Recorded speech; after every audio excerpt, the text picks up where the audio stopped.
and welcome to Fever Dreams podcast number 7, which is season 2, episode 1. And we are talking about all things VR again. And with me, I'm your host, Corben78, and with me is Onion, also known as XypherOrion. Hello, Cypher. Hello. And our special guest today is Nelly, also known as TiddyVRLive. Welcome in. Hello there. Hello. Grab your cup of coffee. Oh, Fever Dreams merch. I don't have my coffee, but I have my e-cig. That's fine. Is it Fever sponsored? It doesn't matter. Fever stuff, yeah. And let's get started. With all the things VR, and I like to start a cast like this with what we have been playing lately, in VR mostly. So let's start with Nelly. Tell us about all the things you have been playing in VR lately, and what has been special about it. Mostly for the time being, I've been playing Population 1. I mean, because it's goddamn awesome. And now that I've got my green screen put up today, I'm going to try to get it in mixed reality. I know there's a bit of work to do with Liv to do that. But yeah, mainly Population 1. I've just started getting into Synth Riders eventually. Good choice. Yeah, and at the moment, I've been messing around with the Quest 2 with the indie games, the ones that never make it to the Oculus store. And there's finger tracking piano, like music where you use your hands, all sorts of stuff coming out your hands, and you just dance away at it while your music's playing. Some fun stuff. When I get some good ones, try and speak to the devs of these, see if they can incorporate Liv so we can bring it up to mixed reality standards and then bring it into Fever. Or maybe ask them about getting an in-game third-person camera. Oh, yeah, true. That would be awesome. That's a big help. Yeah. Totally not because of I cannot use Liv, but hey. But I've been getting into Eye of the Temple again because that's due for release anytime now, and it looks pretty fun. It's going to be awesome when that gets released. So I have not except Synth Riders. I have neither played Population 1 nor what was that of the Temple? Eye of the Temple. Eye of the Temple. Give me a little bit more detail. It's a room scale game where, you do have to have 3 meters by 3 meters at least to play. And the problem is you walk through the entire game. You can walk a mile in the game, but it uses a technique in such a way where you walk on rollers, you walk on blocks that move, and it's done in a way that it keeps you inside your play area, even though you're continuously walking. Oh, that's cool. I think a lot of that old game on Nickelodeon. Eye of the Hidden Temple or Legends of the Hidden Temple. Oh, it could be. They had that old. It was like a game show. I call it Indiana Jones. Indiana Jones in VR. I mean, that complete with a minecart ride. That must be like the best immersion ever if you continue walking and don't realize you're just moving within your 3 square meters. I mean, hello? Really clever the way he's done it. And even the minecart rides, you're in a mine, obviously you have to flick switches while you're going and sidestep things in the car, and it really does look good. Awesome. Oh, that sounds really good. Is that an Oculus exclusive or is that available on PC as well? At the moment, it's Steam. Oh, it's Steam even? Oh, cool. Yeah. But because I've been working with the developer for the last almost 4 years now, and he hasn't got the Quest production ready yet, but he's looking at it. He wants to see how it goes on Steam. And my lovely wife Shelby's just made me a coffee. Okay. Cheers again. Thank you for the cup.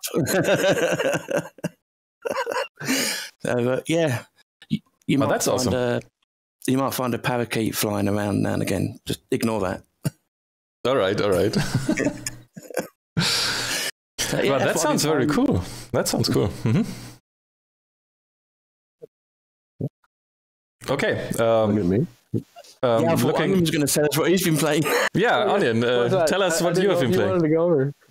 Yeah, I mean, I've heard about Population 1, so that's the Battle Royale VR game, if I'm correctly. Yeah. Yep. I haven't tried it yet, so I can't tell anything about it. So much since initial release. Like the way that the game feels has evolved.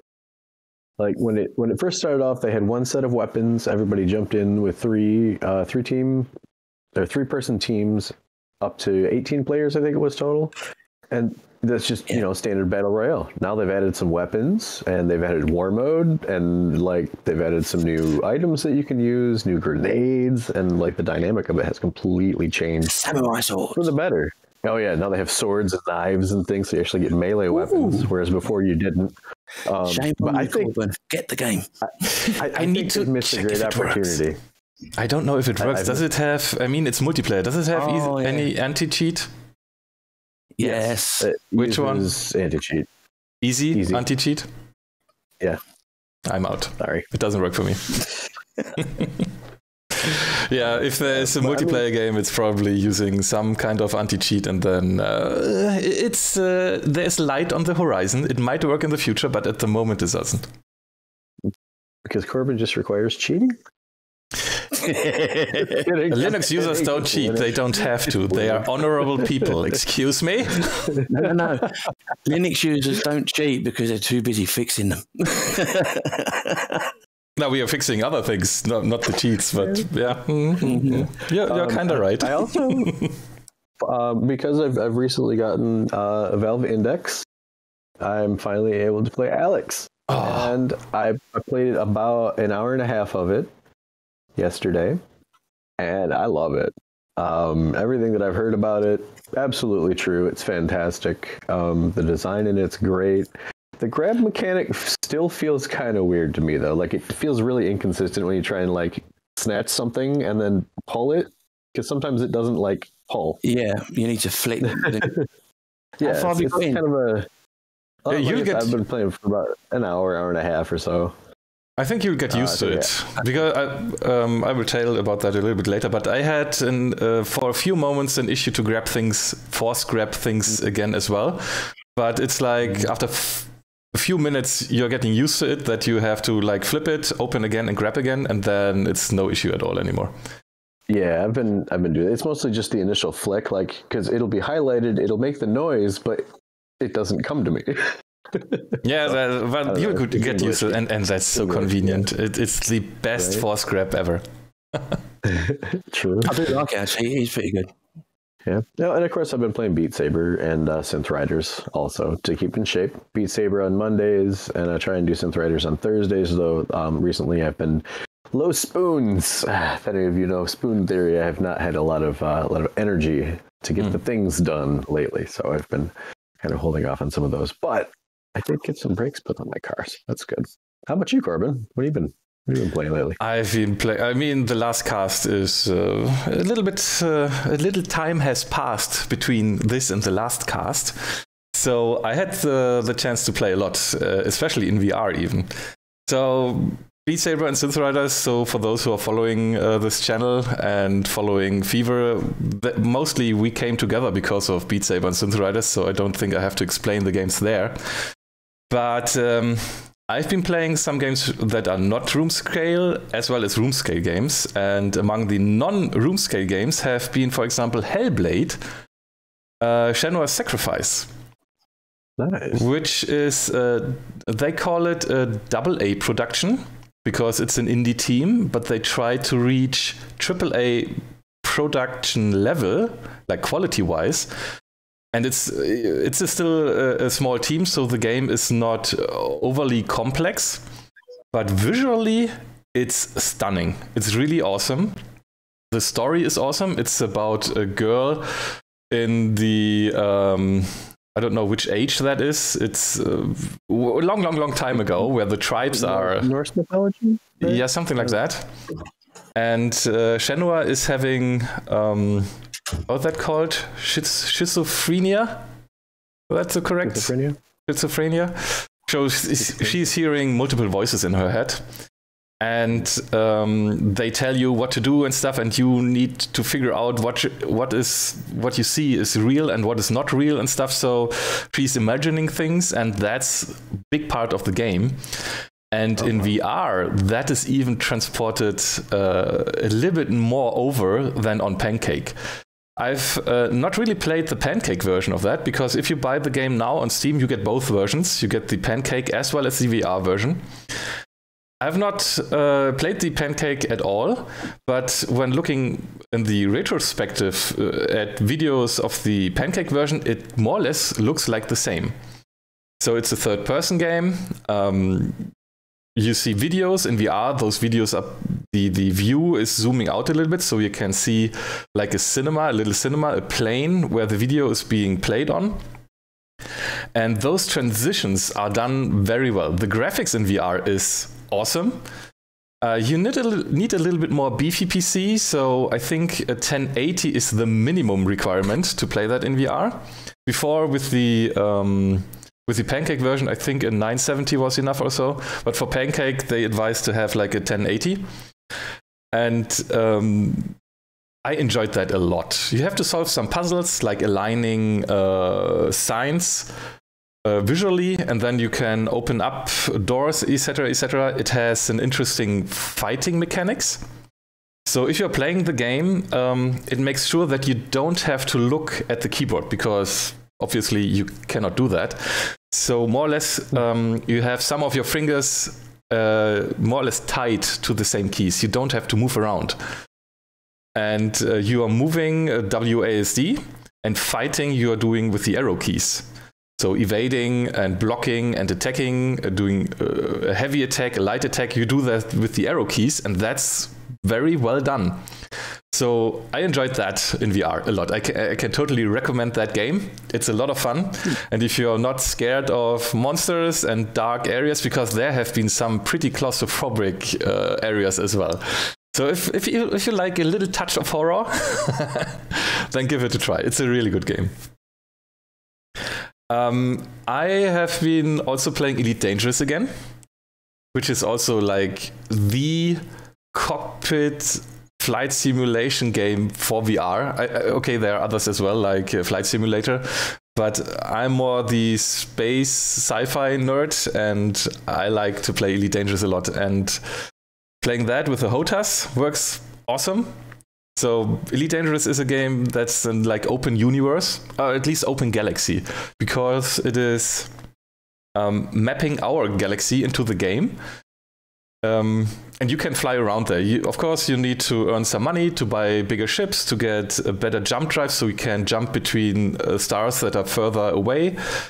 And playing that with the HOTAS, the immersion there is awesome, because you also see the HOTAS moving in VR. They have them mapped.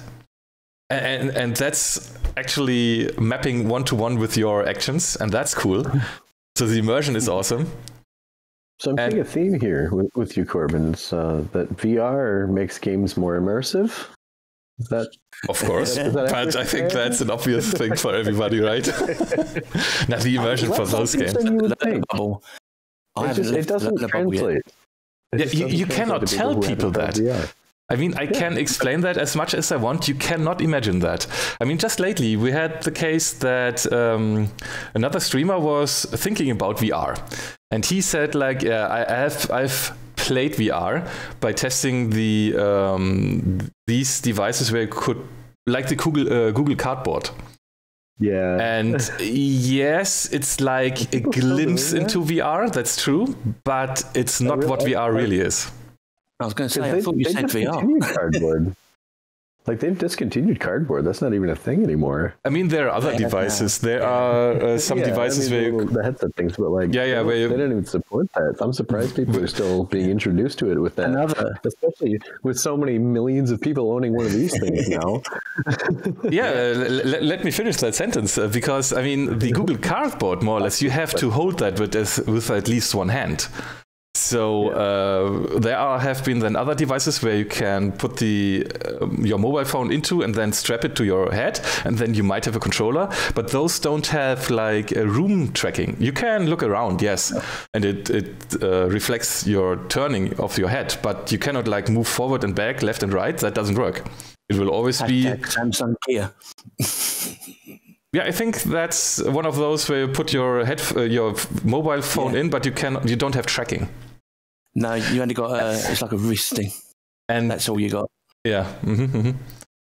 And then he got the Quest 2, and he said, yeah, okay, I thought I knew what VR is, but I didn't. I was all wrong. And now he plays Elite Dangerous as well, because that was like his trigger, because he saw me playing that in VR, and he was like, okay, yes, I know, I want to have that. Yeah, so Elite Dangerous is one of those games I played as well. And as said, sci-fi nerd, I also played again a little bit of Star Trek Bridge Crew. That's fun. Which is a game where you should team up with 3 mates, and then you are commanding a bridge. So you have several roles. One is the captain, you have helm, you have technical, and you have weapons. Engineer. Or engineering. Chief engineer you have tactical, I think that's the weapons, and helm, who's steering the ship. Right. And the captain, I thought like, yeah, okay, captain is easy. You just say, do this, do that, and they do that. No, you have to know what those stations can do, because you have to be precise on that, because the others are like, what? Yeah, okay, what? Where? How do I do that?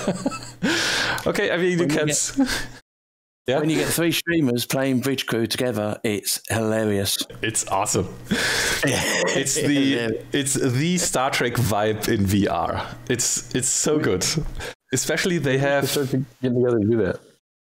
Especially they have now 3 ships you can play. 3 ships. You can play the Aegis, which is the ship that was introduced with the game. You can play the TOS, the old series Enterprise, and you can play the Galaxy class Enterprise. And they are all completely different. Oh my gosh. The Aegis is, I think, the easiest to play from the controls. You are playing that, of course. You can use Vive Vans, or any controller, or the Knuckles from the from the Vive Index. But it doesn't have finger tracking, so you can grab, yes, so you can close your hand, but more or less you only point with the finger somewhere, and then you touch things in VR. That's how you operate your ship. And then, I mean, you can like point to people to give orders. Helm, steer to whatever where, and then energize. Those are the things you can do in VR.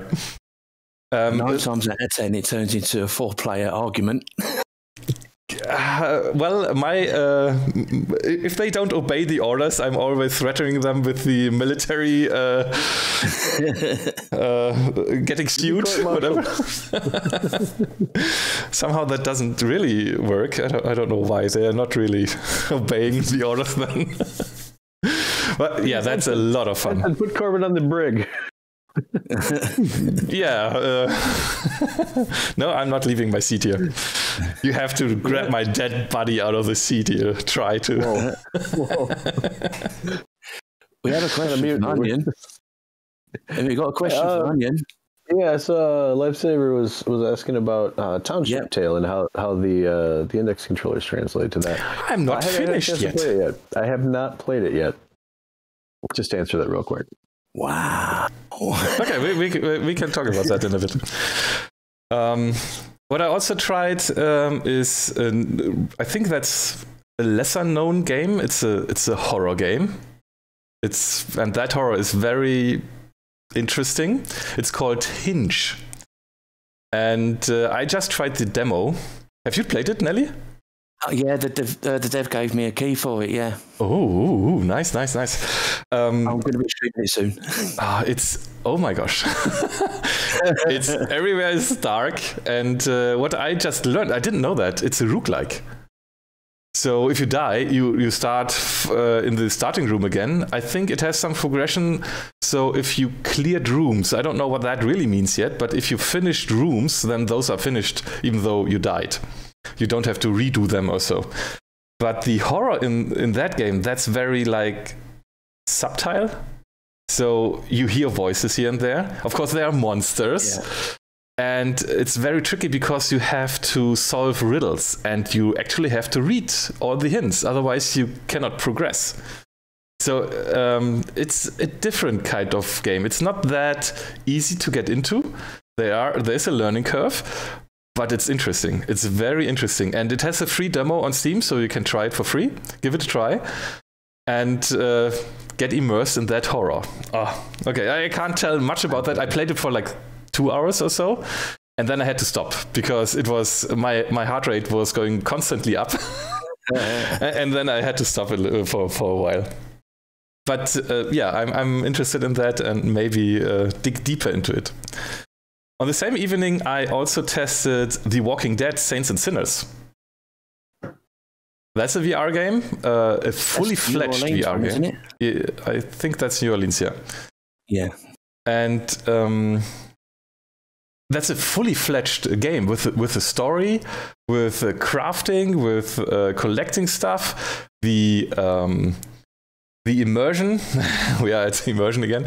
The immersion with the weapons is pretty good because you have like to swing an axe or so, and you have to hit properly and stuff. So it's interesting. It has this, zombies are about to eat you horror. So you need, there are two things you can do. You can fight the zombies or you can try to be quiet. And especially if you're running low on resources, so weapons, ammunition, and also the weapons you're carrying, they are wearing out. So they are breaking after usage. So you can't use them forever. You need to find newer ones. And if you don't have any weapons, uh-oh.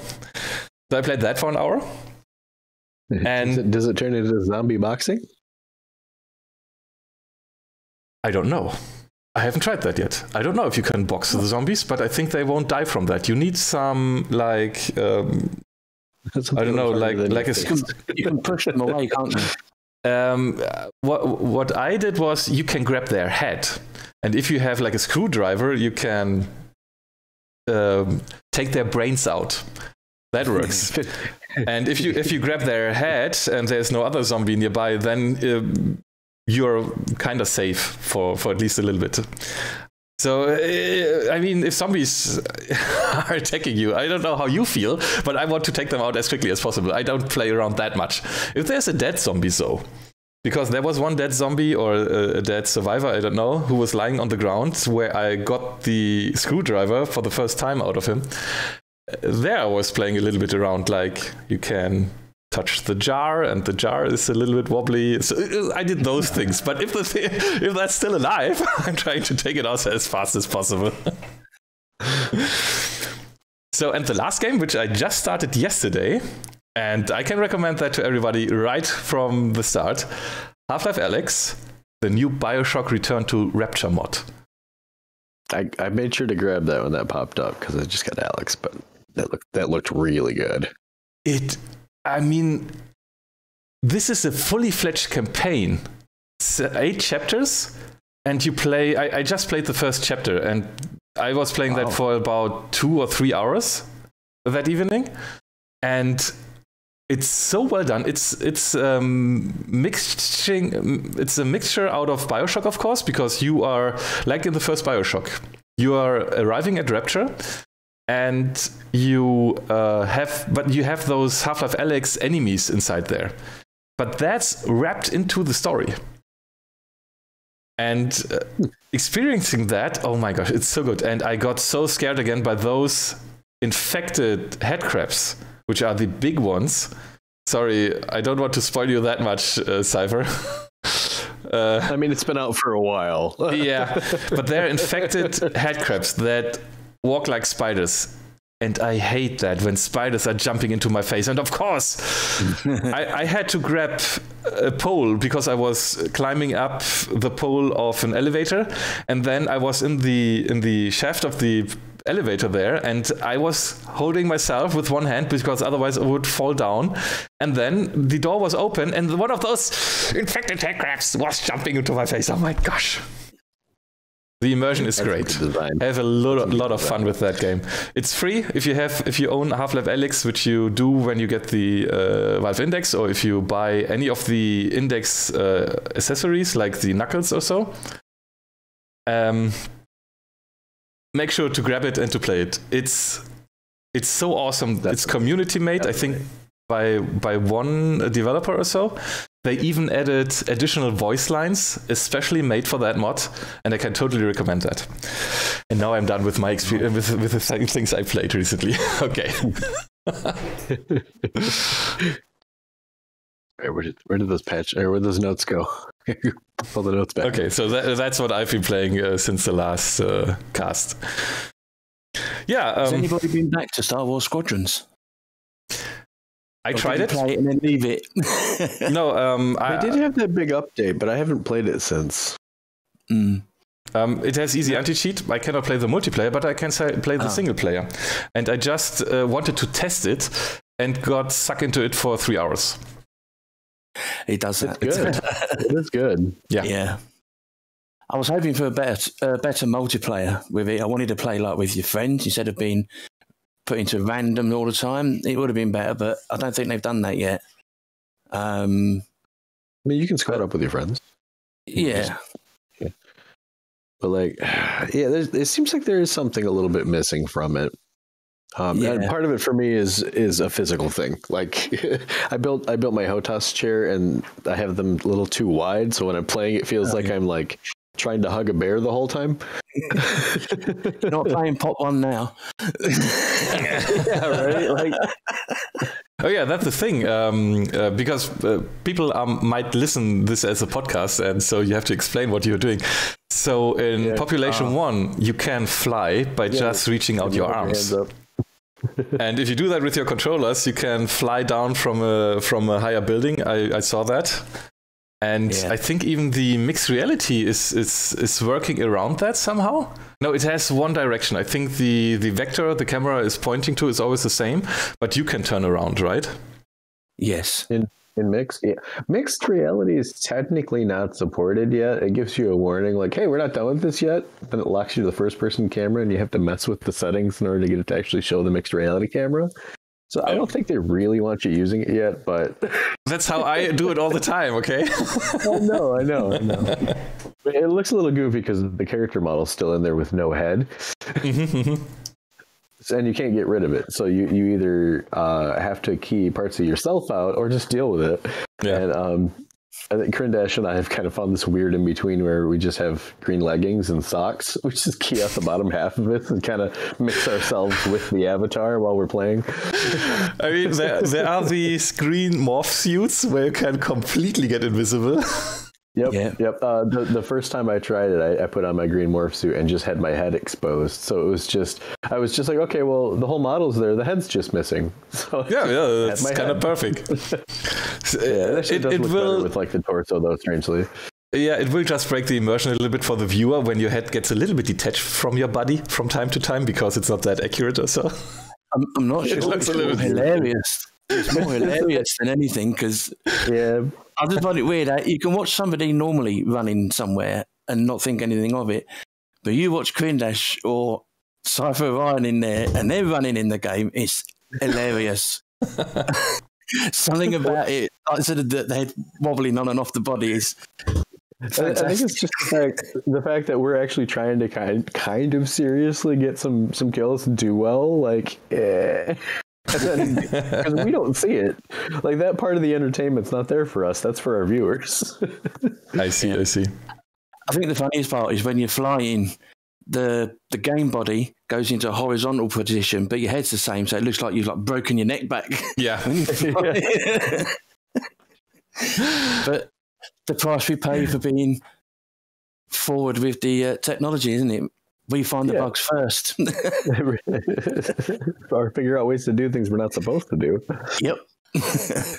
Nice. Yeah. I mean, then we get access to cool stuff, which brings us to our next topic. Yeah, go ahead. Apparently, FeVR is partnered with Shockwave Suits. What is a Shockwave Suit? Well, if you haven't heard of a Shockwave Suit, okay, basically it's a haptic suit that has a bunch of vibrators and motors and stuff in it that also has IMUs in it, so it does full body tracking too. Mind blown. It works with SteamVR. It's an early, was it early access or Kickstarter? Kickstarter. It was a Kickstarter. Keeping us updated on it, and the suit looks amazing. If I don't know if you have any pictures you could toss up or whatever, we can do links, but you can also see some of the stuff in the Discord. The suits, I think they kind of look similar to the Half-Life HEV, like Gordon's suit. A little bit, kind of crossed with like a diving suit almost. Like they look really, really good. So it'll give you a six-pack. Yeah, it's an instant six-pack. It's amazing. Me too. As soon as, but they haven't released yet. I think the Kickstarter campaign has been successful. If I got that correctly. I believe so. I'm pretty sure that they will be sending test units out to select few people, like most companies seem to do nowadays. So we'll see. Sure, we'll see quite a few tech content creators get their hands on some and see some good reviews on the YouTubes. Shockwave by Shockwave VR Kickstarter.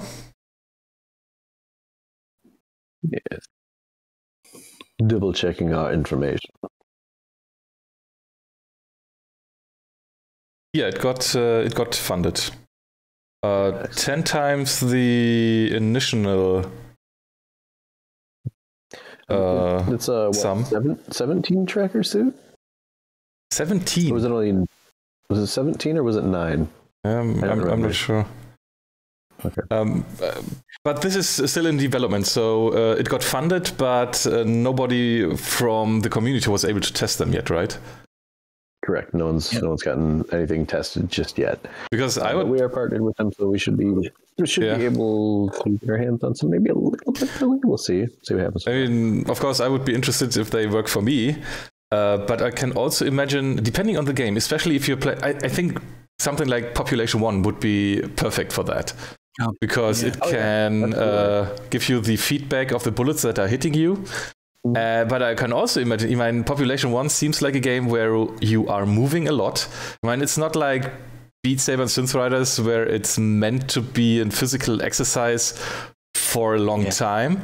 But still, you're moving there a lot. And and I feel that already. I'm mostly wearing shorts, trousers, and t-shirts. But if you're in a suit, I think you have to clean it a lot. That's one of our concerns when we were talking with the developers too, because they've taken a lot of feedback from the FeVR community. Like they hopped in when they first started out, and they're like, "Hey guys, we're doing this. What do you guys think?" And so they've gotten feedback from a lot of us on some of their designs and things, and a lot of what we've told them was, "Hey, exactly what you just said. We're going to be in these suits for 3 to 4 hours at a time." Doing this, we need something that breathes, something that's waterproof, something that's gonna, we need not necessarily a perfect solution, but we need something that's close to perfect for these things to be successful. Yeah, and I think they've really listened to that. It seems strange, some of the neoprene that it looks like they're looking at using at the moment, but we'll see how they feel. We'll see how they breathe, and see how the sweat wicking things like that are really important when we're in. I could even sweat wicking. Yeah. Love it. That's what I look for bandanas with sweat wicking when you're using your VR equipment, and it'll keep it dry. It's so good. But I could imagine that exchanging the cloth would be not that difficult instead of changing all the technique that's behind it. So just changing the clothes might be not that hard to do if it's not working out. Yep, and they're of course coming in as direct competition with more features than the B-Haptic suit, because B-Haptic suit's just the vibration. It's only got the haptic feedback for it, as far as I know.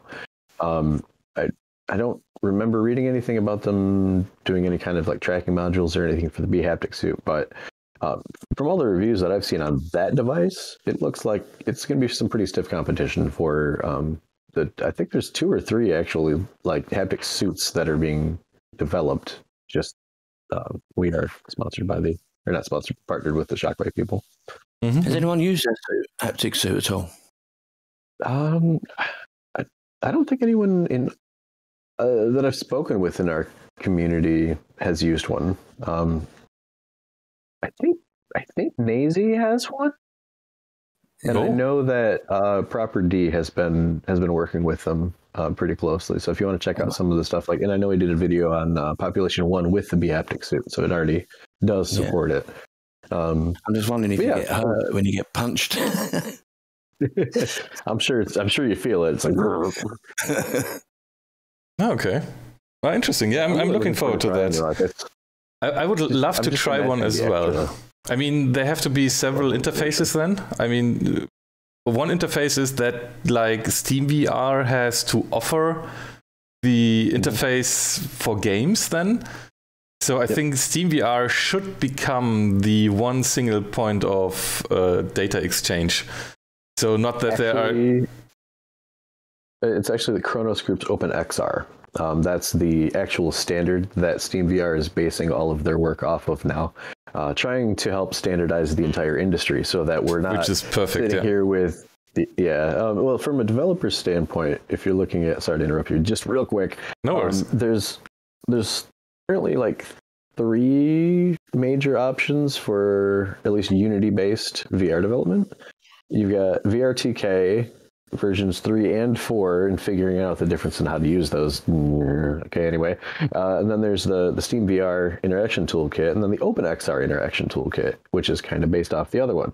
So you've got this really like miresome ecosystem right now that's trying to straighten out into OpenXR, so that if you want to make a game, you just hook into OpenXR. It doesn't care what you're running, what platform you're on. It says, I'm hooking into the OpenXR functions, and then the SDK for whatever you're using, whether it's SteamVR, Windows Mixed Reality, new stuff, whatever comes out, it's just going to talk to the OpenXR layer and do what it needs to do, instead of having all these really complicated, like, extra hoops you have to jump through to develop games that work on Oculus, that work on SteamVR, that work on Mixed Reality.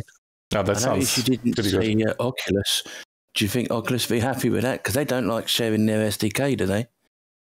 No, I said Oculus. Everybody's trying to get on board with OpenXR, but Steam and Valve are being really big proponents of it. They're kind of taking the reins and trying to drag everybody else along. Like, come on, guys, we need to get this together. Valve is doing a really good job recently with open standards.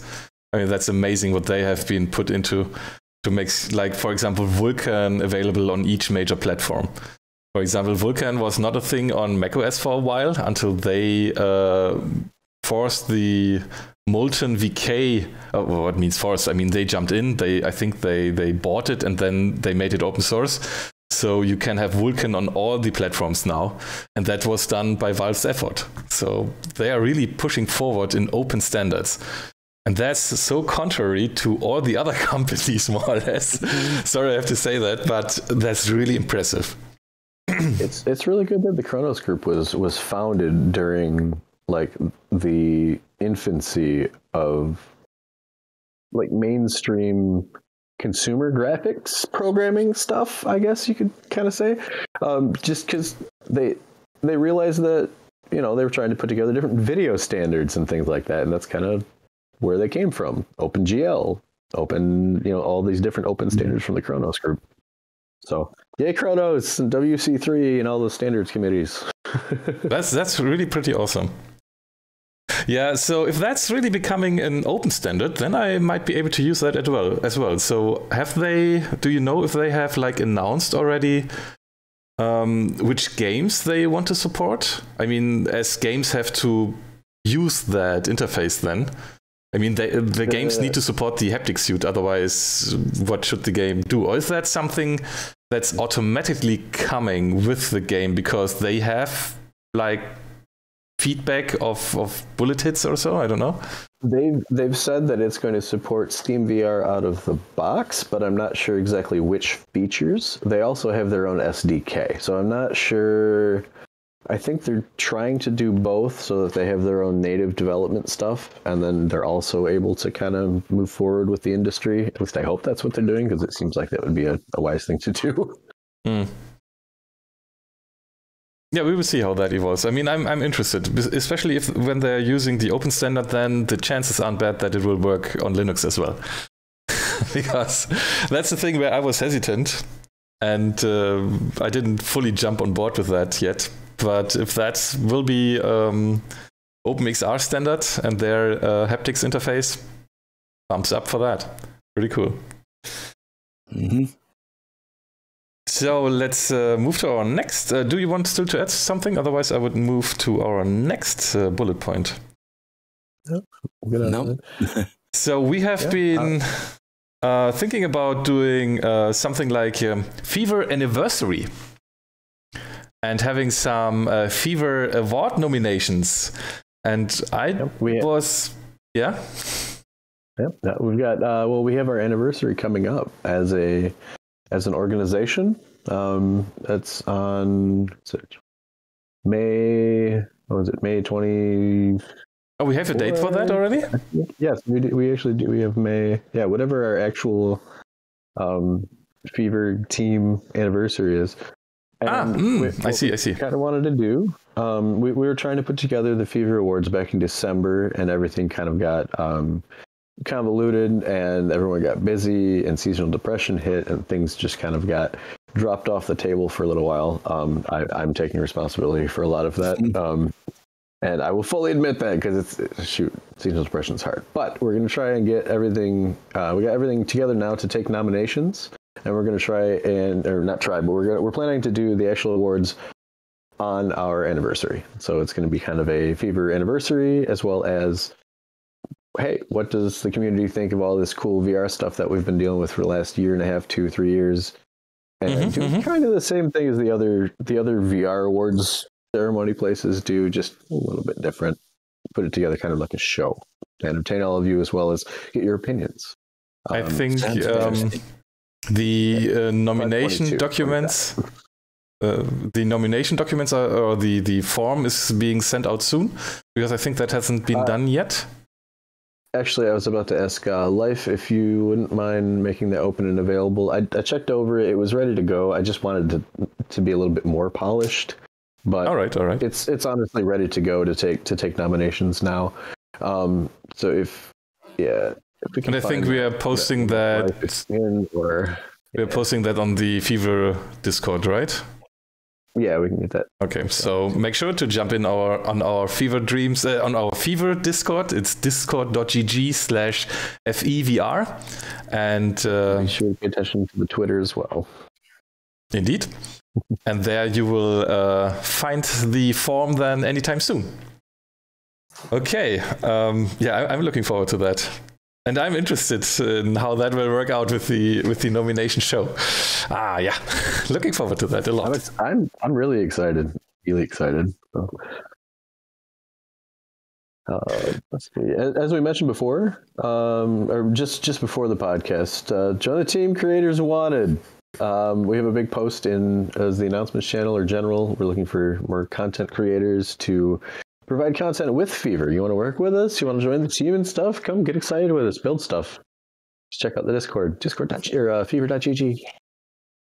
Indeed. So it's not only VR creators, but also people who can take care of social media, of blog posts, etc. Because we want to fill also our website, which is FeVR.gg. And it needs more content, and we need help with that, because as you see, we weren't able to do the cast, the end of the year cast, because we've been all busy, and it's not getting less. So more people will balance the load a little bit. So if you're interested, please speak up, join in, and help us out creating cool content in the VR space. Pushing the boundaries of virtual reality and entertainment as a whole. And beyond. Okay. We have another bigger bullet point here, which is VR gaming news. And a lot of updates have been happening in the last let's say 5 months or so. And it's been it has been a while, and we haven't talked about that at all. It was on the horizon. I think we announced that, or we were talking about that in the last cast, where we were saying, yeah, this is coming soon, this is coming soon. And now it's already it happened already a while ago. So let's talk about that a little bit. Yeah. What happened? And one of the coolest things that happened in Pistol Whip has been the cinematic campaign 2089. And members of FeVR have been able to test it before it got fully released and record some footage to be released when the embargo got lifted. And this is something I hope they're doing more. And I've read about the CEO of Pistol Whip talking about that. And there is upcoming a new cinematic campaign soon. Even though it got mentioned, it's not sci-fi, I think. It's something else. But this campaign, it's a story campaign. So we know there's a Beat Saber campaign where you have to achieve certain skills, certain tasks, for example, hitting that amount of notes perfect, or even missing that amount of notes. So there have been little tasks for you to proceed in the campaign, and each time you finish one of those tasks, you get the next level got unlocked, and you can do several of those tasks until you reach the end level. But in Pistol Whip, it's really a story campaign. And it's so good. It's even free. So if you have the game, you get that for free. And I was totally blown away by this. The soundtrack is on point, and they have some cinematics, drawn cinematics, and the level of detail on those cinematics has been awesome. So who of you played that? Cypher? I actually have not. I've been avoiding Pistol Whip because my knee hurts a lot after I play Pistol Whip. Oh, okay. I have a permanent knee injury, so I do tend to avoid it just because of that. But it looked awesome, and I know exactly what you mean by the artwork. I was watching FeVR play it, and it was. I was going to say, I only know of one person who definitely knows what it's like. Especially with knees. FeVR is jumping on his knees from time to time just to evade the bullets, and oh my gosh, that must hurt. Yeah. He goes ham. Yeah, he goes full in. A newbie gen. Ah, okay. Mm-hmm. He played that as well? Oh, okay. Of course, Pistol Whip is, the three bigger rhythm-based VR games, Beat Saber, Synth Riders, and Pistol Whip, I would name them as the three bigger. there are other ones, but those are the ones I experienced. Don't forget O-Shape. O-Shape, and there's even, what's the other one called? Escalator? No, the one where you are shooting as well. What's the name of that one? Audica, yeah. I haven't played that yet, so I can't talk about that. But in Beat Saber, you're standing more or less all the time, so it's saving your knees, but it's very heavy on your wrists. Synth Riders, you move a little bit more, but at least a little bit more than in Beat Saber, but probably less than in Pistol Whip, and it's less demanding on your wrists. And Pistol Whip goes fully on your legs. You have to evade there a lot, dodging a lot, evading left and right, up and down.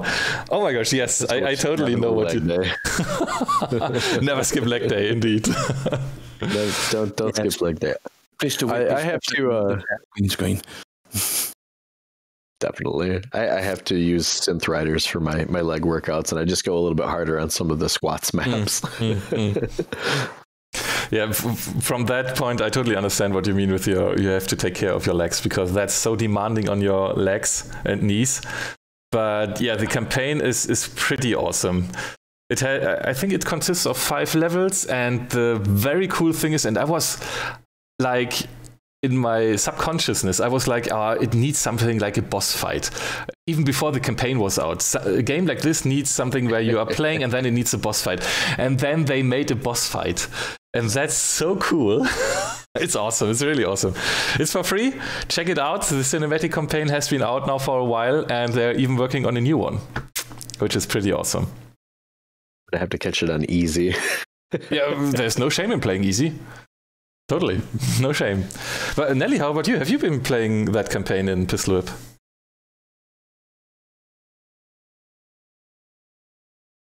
Say again, sorry? Have you been playing the Pistol Whip campaign? I can't really play much Pistol Whip because of my back. Okay, yeah. That thing goes full ham. Okay. I'll say so. I was all right at the beginning because I ended up, I got a picture of one of them hoverboards and put that at my feet. So it didn't look like I was sliding along the floor. I forgot about that. I forgot you did that. I had one as well where I was riding a horse. But when it started getting, going anything further than the easy levels, it was too much. As I said, if you can play easy, then give the campaign a shot. Yeah. Because it's really awesome. The cinematics and the story there, it's well done. Very well done. Yeah. Right on, but not only Pistol Whip had an update, also Synth Riders got updated with it did. With experiences, how they call it. And these are it's not a story, but still it's coming with the Muse sound pack. And they have made special levels that are visually stunning. So you don't play those levels for high score. I think even score submission or collecting scores at all is disabled in those experiences. And they are meant to be enjoyed visually and like audible. No, how's that? What's the word? One might say they are meant to be experienced. Yeah, visually and with your ears. I don't know the word. Yes, audibly. Audibly. Okay, yeah. Audibly. And audibly. So the maps aren't too difficult, so you can enjoy that, because if there are too difficult maps, then you are concentrating on hitting the notes and not anymore on enjoying the experience. And it's the Muse soundtrack, and they have the backgrounds are completely different from everything you've seen in Synth Riders before. They are completely like filling the complete room. Normally the levels are like just like a train, you're moving forwards, the landscape is moving around you, and it's not really repeating, but it has the same elements coming over and over again. And in that experience, it's changing all the time. It's like if you have seen, for example, the movie 2001, how's that called? From Stanley Kubrick, the science fiction movie. At the end... Space Odyssey? 2001: Space Odyssey? Yeah, Space Odyssey. If you have seen the movie, and especially the end, it's full of stars. When I think I've seen one of the maps. Yeah, when Dave is moving into this, I don't know what that is, a breach or whatever, and seeing all the things coming around, it has kind of that feeling in those experiences. That's awesome. Nice. I'm gonna have to jump into it. And it's free as well, I think. I think the experience was a free update. Not sure about that fully. The Muse experience? No, the Muse experience is paid. Oh, it's paid? Okay, sorry. Yes. But it's worth it. That's part of that's the paid part of the DLC. I love how they do their DLCs in Synth Riders too. They're like, have 3 free songs, and if you like them, buy the other 5. Yeah, that's great. That's not bad. That's not a bad way to do it. Get a nice little preview, and now you get to play. Sorry, my microphone is having issues. Right on. Yeah. So, as everybody knows, Beat Saber as well had an update, didn't they? Mm-hmm. I was just about to get to that. What? I'm sorry. Cue the freak video. There's an update. There's an update. Oh no! Run. Back up the files. Yeah, of course. I mean, that's how the things work in Beat Saber. If you update the game, mods have to be updated, and depending on what they all change. I mean, Cypher knows it best. With Spin Mod, I don't know how the situation there, but I think it got better because you got some help. No. If I read that, no, it got exponentially worse. Oh, yeah. So yeah, because I now understand why it doesn't work. Okay. If you want to tell us your pain, feel free. Let's see. I'll try to put it briefly. They used to have everything organized in boxes, inside of boxes, inside of boxes. They took everything out of the boxes and threw them in the yard. Sounds less... So Seption. Literally, if you pick up a box and you move it like this, everything inside the box moves with it, right? Well, no, I don't have that box. Take the world. Right? I have to take the world, but I can't do that either because mapping extensions and noodle extensions. The good thing is, Camera Plus got an update to track the noodle extension movement. That's what I'm excited about. Which I'm excited about because I'm using Camera Plus for the mixed reality setup. And now that shows. So there is the Analyst map that has this little robot dancing there. I think it's the Analyst map. I might be wrong. Yeah, Analyst if you turn around. They move you away, and your play space where you normally stand playing. We are back. Is that the one? Is it? I don't think it is. It's the one with the saxophone that comes in, isn't it? Is that Analyst? The TV? No, maybe it's the other one. Okay, maybe I'm wrong. Maybe it is. We are back. Maybe that was the first one though. That was the first one. Maybe it's that one. Yeah, Midnight. It might be Midnight Lady. I don't remember. I don't remember. I don't know. One of the two of them. But there's one map where robot is dancing on the platform where you normally are standing, and with Camera Plus normally and Noodle extension, the camera wasn't moving with me, and then the robot was shown on stream. Now I have tracking for Noodle extension, and it doesn't show anymore. How bad is that? But all the other things work. Now everybody can see how the map is shaking and moving and all the stuff, and that's pretty awesome. So I'm very happy about that update. And this is if you're not able to use Live because of performance issues.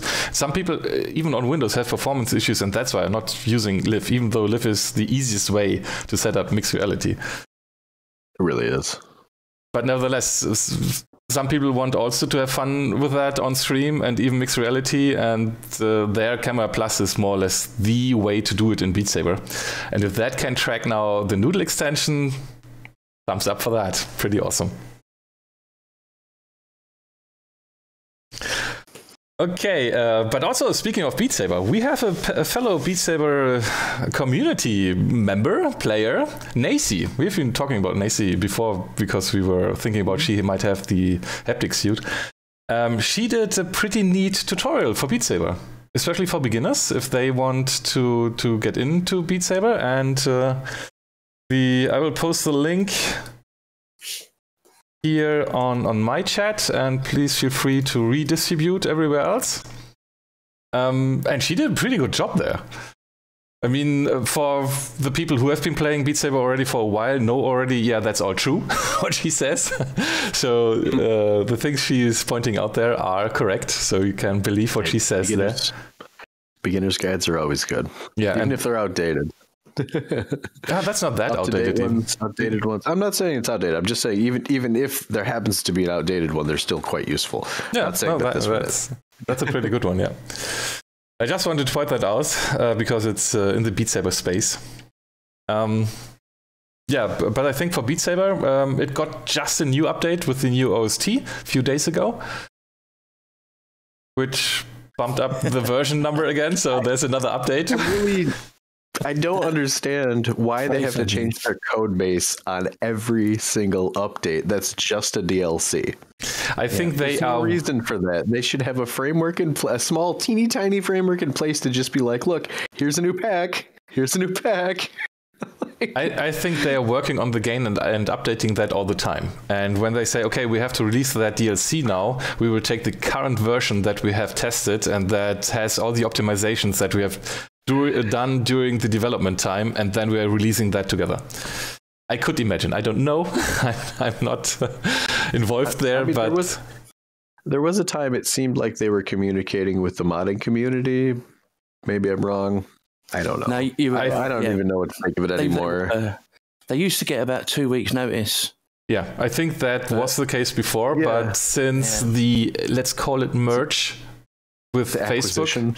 It was an acquisition, yes, but acquisition sounds like, they don't have to say anything anymore, but apparently that's not fully true, because Split82 is still approachable on Twitter, and I was asking him about the built-in third-person camera.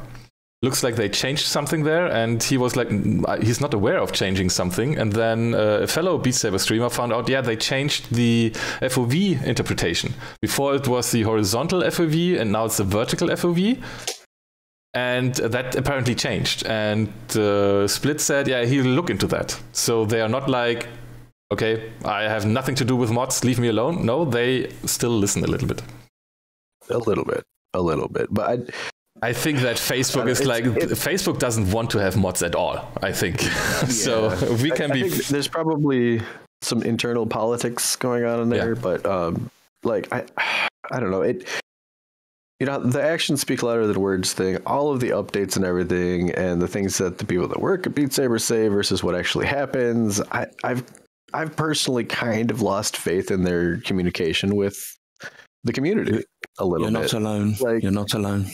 And I've been kind of vocal about it on Twitter, and I know some people have kind of seen that and been like, what? But it's from my perspective, it's kind of like, you have this giant product, you sell to this huge company, and then everything that you do from then on is dictated by the huge company. And you can listen to the community all you want, but your hands are tied. Yeah. It's tricky for them, I guess. It's frustrating too, because it seems like they don't care, and then they come out with something that's like, okay, well, somebody cares, and then it happens again. It's like, I don't know what to think anymore. Yeah, probably it's also how to do PR. So if they would say,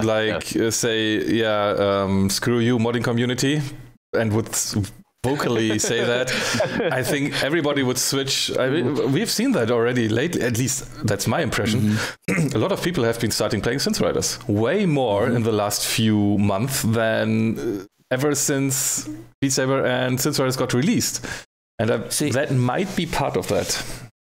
Yes, because I was speaking about this easy 8 to 9 months ago, and I was saying, the way it's looked, exactly like you said, once the big company bought them, it seems like they're not caring anymore, and because of every time they do something, things get broken. People are getting fed. It's definitely streamers to have to sit there for 3 to 4 hours and update your mods and update it and make sure everything works. And if it doesn't, you get frustrated. I can imagine the mod makers, they're getting frustrated. And I said, people are going to start changing their games. They're going to walk away from Beat Saber, or, they're not going to play it as much. Certainly me, I've not played it so much. Just because of that, when I can't play this because chat's not working, or I can't do this because the camera's not working, and you lose faith. And I said this would happen, and it's a shame, because even now, Beat Saber's a fantastic game, and it's probably the one game that's kicked up most interest in VR, because even non-VR players, non-VR users, they all know what Beat Saber is, and they don't even have a set. So they're cutting their noses off to spite their face if they keep going. Yeah, a little bit. A little bit. Big bit? A lot of bit? Big bit. Yes, but like I say, actions are speaking louder than words. People are shifting their games. Eventually they might think, oh dear, something's happening. Yeah. I don't think Beat Saber's going anywhere. It's always going to be around because it was the first. It's always going to be that legendary first breakout hit title that we all fell in love with for at least a month. No, Beat Saber was we fell in love with for way longer than a month. Right? Yeah, we fell in love, but our bodies didn't. Some knees didn't, some backs didn't, but yeah. Honestly, I'm really surprised at the rate that we're seeing new rhythm games come out for VR that are still being innovative, even if they use some similar and familiar mechanics. They're still doing things that are different enough, like Ragnarok, for example.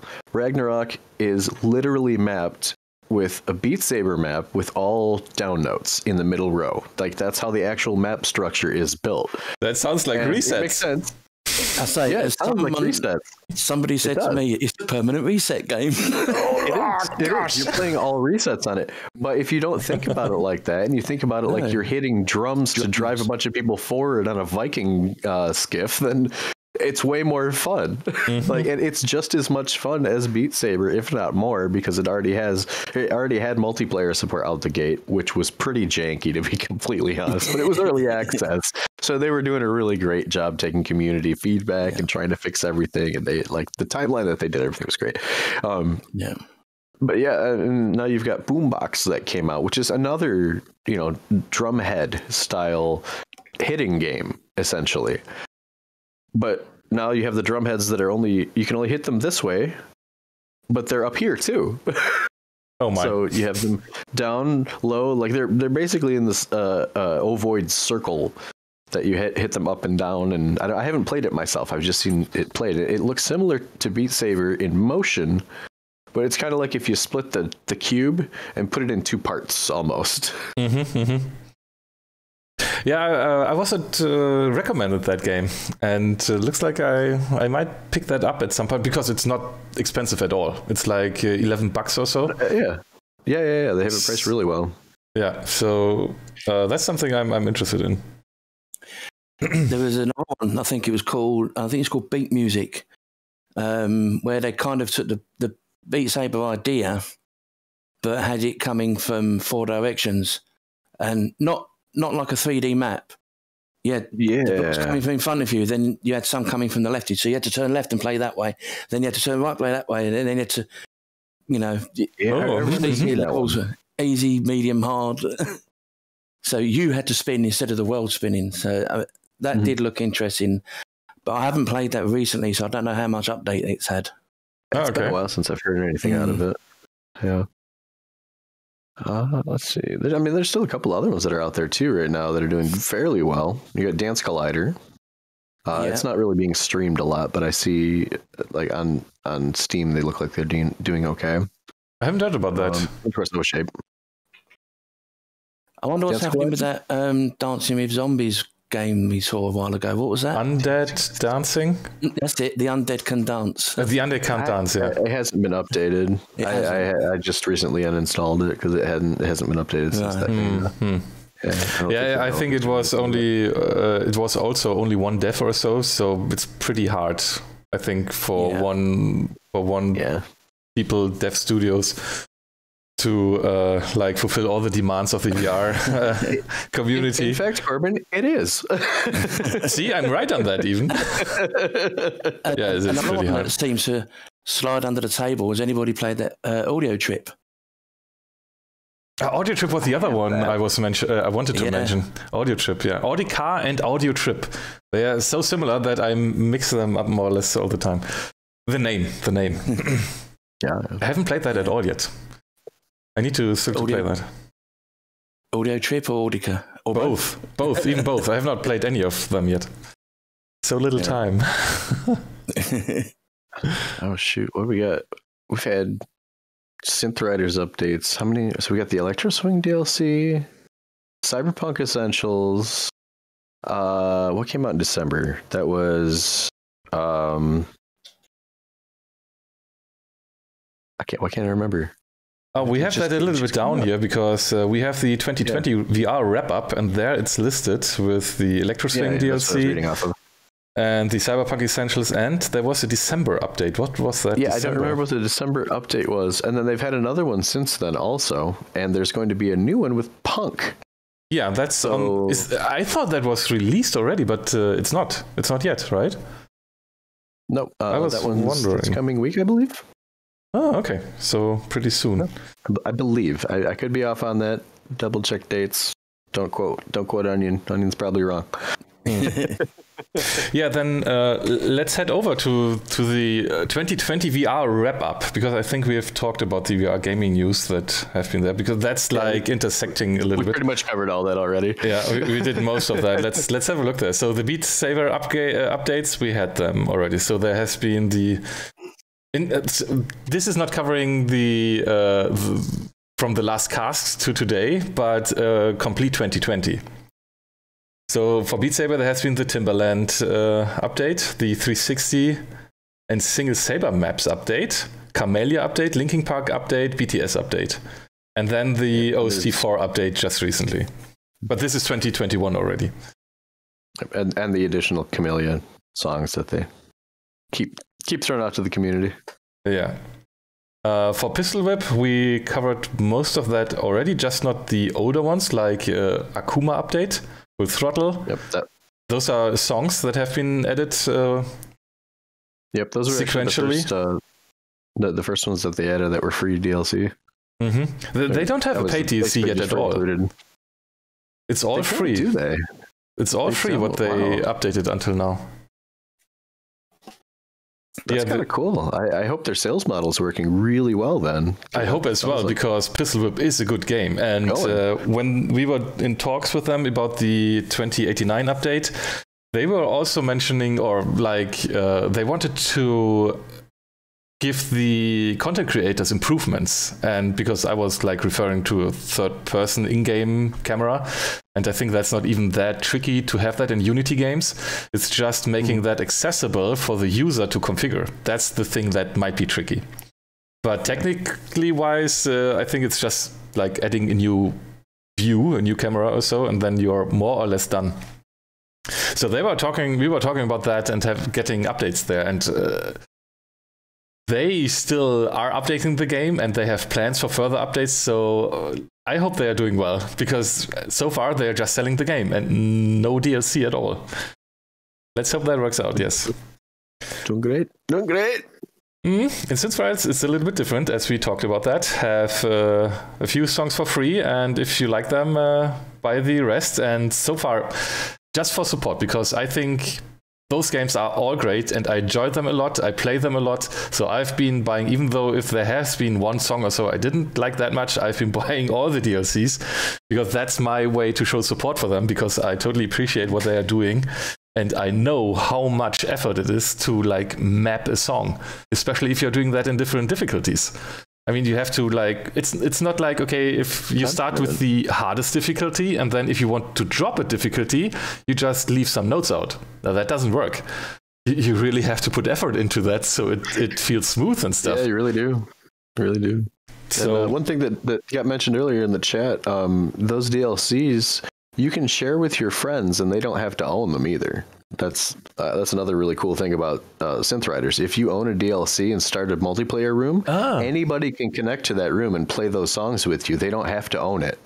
So if you didn't know that already and you were kind of like waiting to press the button on Synth Riders about stuff, I think that's a really good reason, like alone, to check it out. Especially like you can save money doing that too. Like, oh, I hate these songs, I'd never buy this back. Don't buy it. All right, no problem. Oh, that's pretty awesome. I didn't know that. No, I didn't. Oh, that's cool. Yeah, I think it's a really unique thing that they do. It is. I mean, it might be a small thing for the company to do, but like I say, it's a huge thing. It's a big plus. For the community, that's the best thing like ever.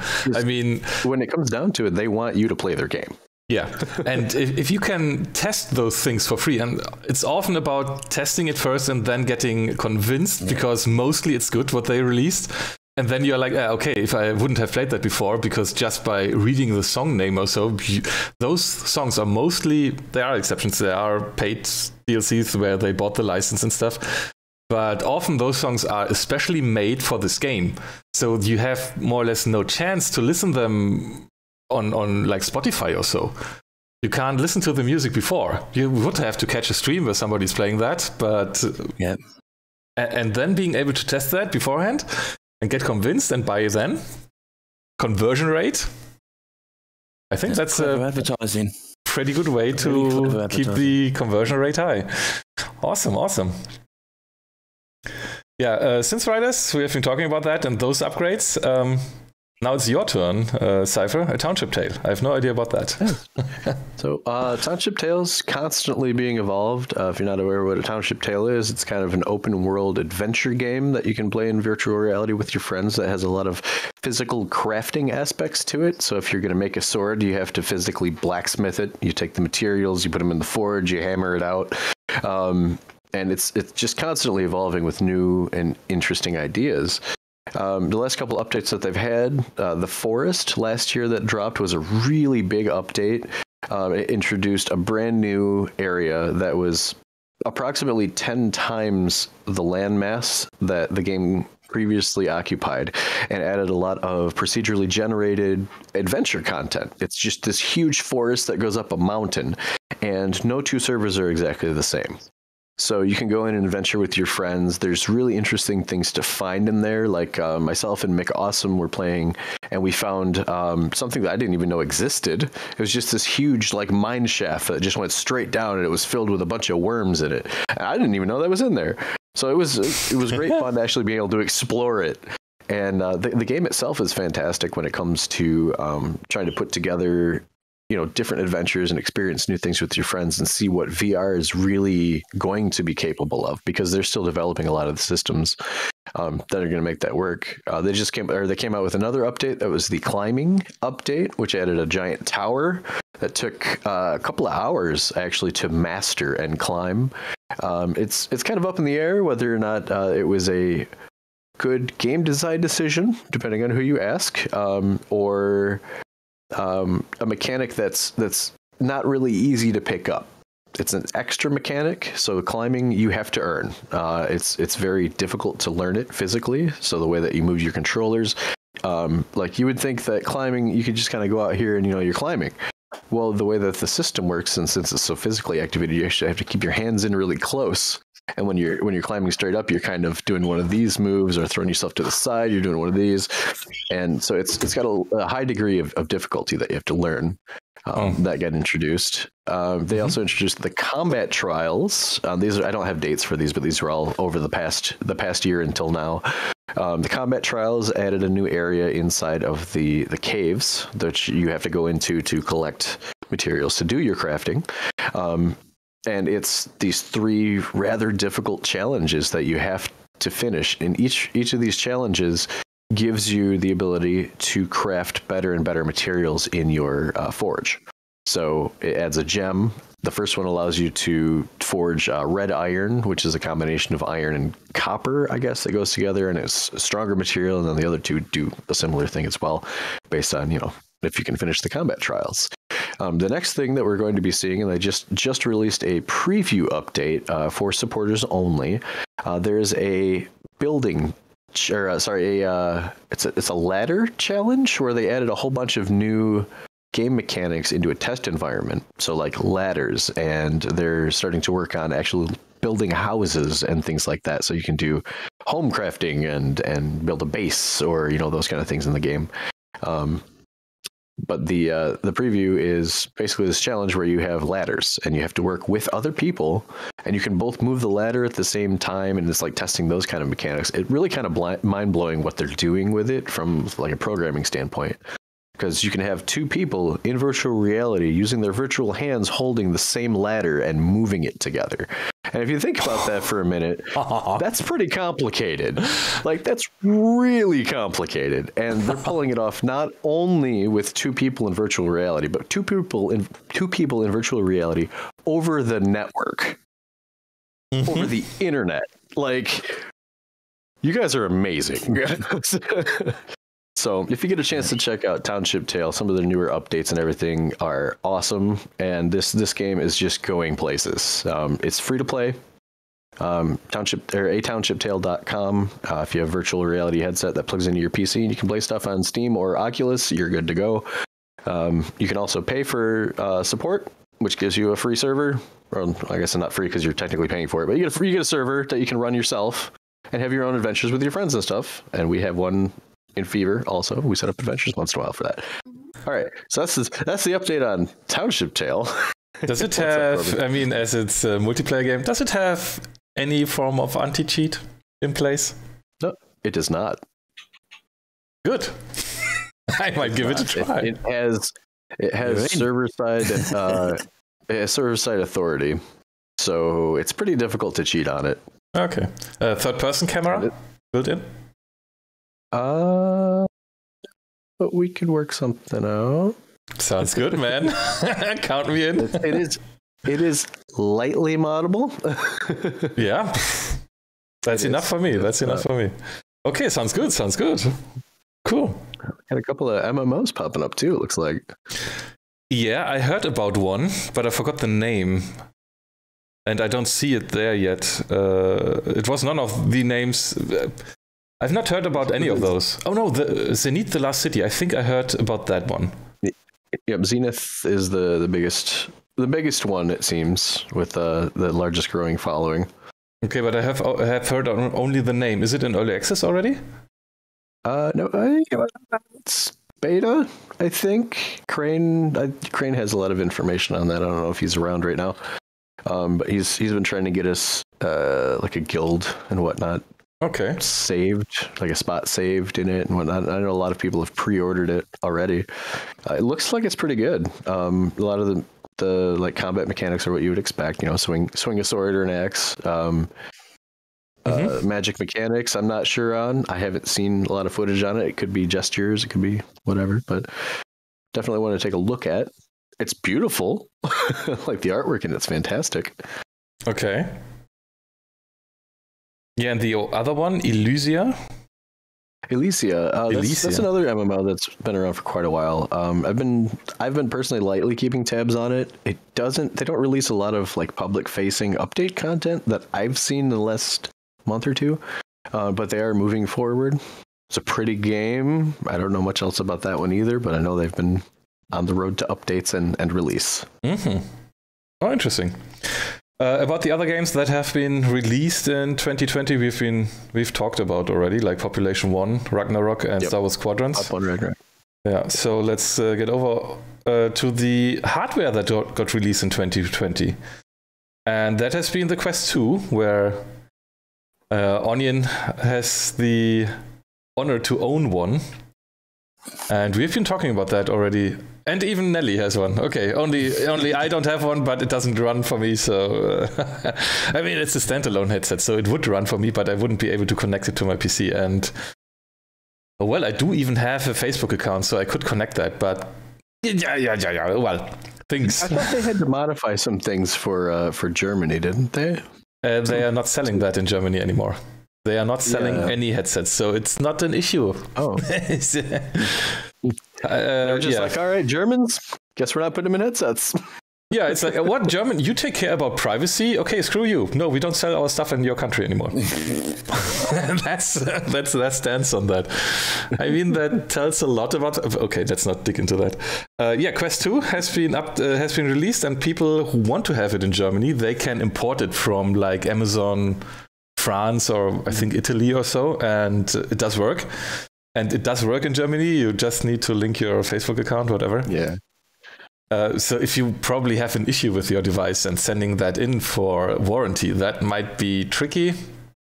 But if you do that over Amazon, then it might be possible even. I don't know. Just hope it doesn't break. And I don't know. How's the quality of the headset? Is it like having issues with controllers or with the HMD itself after a few weeks already? Or is it everlasting? I've not had any issues with tracking. I just haven't had any issues. So good quality headset? Oh, yes. I mean, I know on specs, it's said to have slightly higher resolution than the Index, but you don't have the field of view that the Index has. So you gain and lose at the same time. But for a standalone device, wow. I've just not had any issues. I mean, I'm even playing Beat Saber.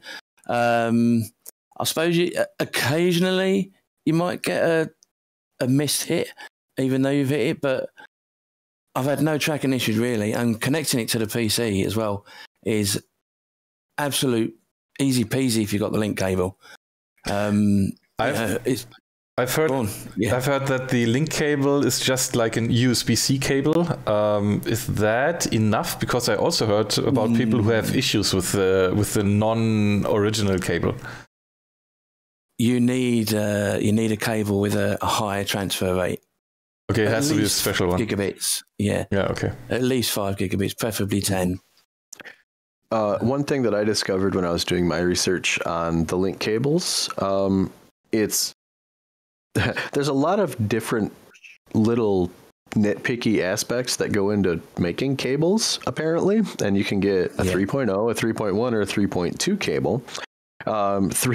Some things that I learned were that 3.0, you can get 2 watts. 2 watts? Yeah, 2 watts up to... Sorry, 5 watts up to 15 meters. 3.1 will only go 10 meters, and 3.2, you can get a full 100 watts at 3 feet. Yeah, so when it comes to the Quest 2, if you have a link cable and you're having issues with your Quest dying, figure out which one of your ports has the most power. Like if you got a video card that has one of those USB-C ports on it, use that. It's got 23 watts of power. It'll keep you charged all day while you're playing. I discovered this because I had it plugged into my StarTech card, which only provides 2 watts per port, and it was charging it, but it was dying after about 3.5 hours. So I was getting another extra half an hour of use out of it or so, but it was just slam dunking it at the end of it. So, and as we know, that was worth mentioning. The immersion of games can suck you into the VR world for more than that time. Oh yeah. Oh yeah, most definitely.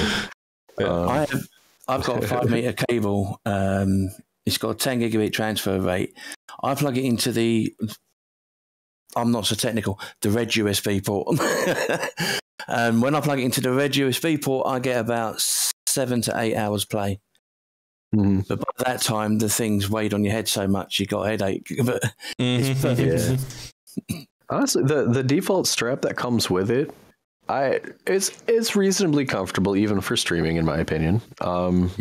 The facial interface that it comes with, though, is so nice. Like, it's nice and squishy when you first get it. It's really comfortable on your face, and that's why the head strap is not too bad. I bought an aftermarket one that had a little bit thinner of a pad, and my nose was like this the whole time. Yeah, I was a piggy. Piggy nose. Oh dear. but definitely the comfort strap, man, there is way better than Quest 1. Easy.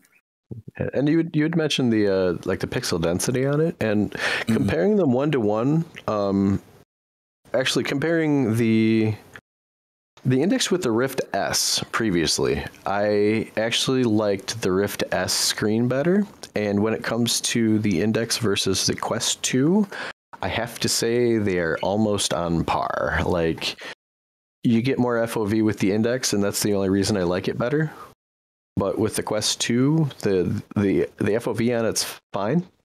It's not great. Like, I wouldn't recommend playing like Audica with it, because that's kind of limiting. Where you get a lot more benefit having just a little bit wider frame of view in games like Audica, where you have to see stuff that's off to the sides. But the visual quality of it, the screen door effect and everything, almost identical between the Quest 2 and the Index. And for me, I watch movies a lot in my Quest as well, and they're actually quite watchable. Yeah. Oh, that's interesting. In Quest 1 and even the Vive, you put the movie on, you can still see you can still see the little pixels, the screen door of it, you can see it. So even though I don't mind watching a movie in there, it's like, I'd rather watch it on TV. With the Quest 2, no problem. That's interesting. Back and watch it. I mean, the God rays aren't bad on it either. Like, because in the Vive, you get those like huge God rays from the what are they called? The lenses, whatever. Yeah, the Fresnel lenses. Fresnel. Okay, totally wrongly pronounced. Oh dear. And I was corrected many times on that. Fresnel. Okay.